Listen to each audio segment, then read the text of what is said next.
C'est une histoire de confiance. On est actionnaire de NetBooster qui est dans le digital.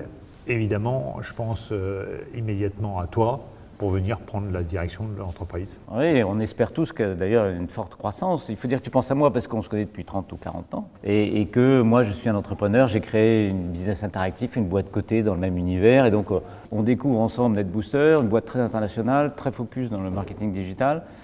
Mais on identifie tout de suite une problématique de data. On se dit tiens, il y a une expertise qui manque, donc on cherche une solution. On se dit il faut absolument qu'on trouve un partenaire et là on déjeune avec Guillaume.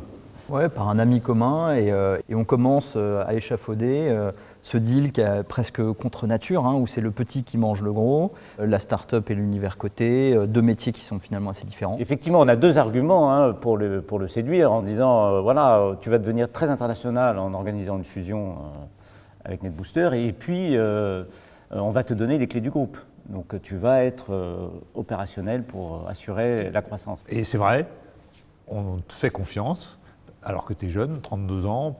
Oui, alors on était encore très jeunes, j'avais 33 ans à l'époque. Pour un actionnaire de référence comme nous, c'était une preuve de confiance forte parce que tu étais jeune, tu as dirigé Artefact, 70 personnes à peu près, qui est une start-up, et là on te confie les clés de quelque chose qui est plus significatif, qui est coté. C'était une prise de risque, effectivement.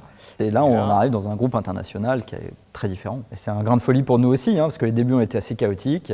Il a fallu mener de front ces deux gymnastiques. D'un côté, restructurer, redimensionner NetBooster, et de l'autre côté, accompagner la croissance de l'activité data qui, elle, a explosé dans les 4 années qu'on a fait ensemble entre 2017 et 2021. Et effectivement, on fait une démarche auprès de l'AMF pour réaligner les intérêts du management avec nos intérêts d'actionnaires significatifs pour aller chercher une très belle sortie. Ouais, et tu t'es bien battu pour réussir à obtenir ça de l'AMF qui n'était pas convaincu au départ. Et on entame cette troisième phase avec un partenaire financier qui a permis de continuer à développer cette belle pépite française.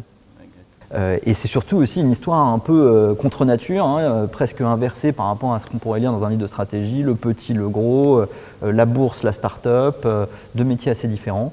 Et voilà, c'est la preuve qu'avec la confiance, parfois des intuitions compliquées peuvent devenir des beaux succès. La confiance et le talent quand même aussi, on peut le dire. Et la bienveillance des actionnaires. Ah, voilà, exactement.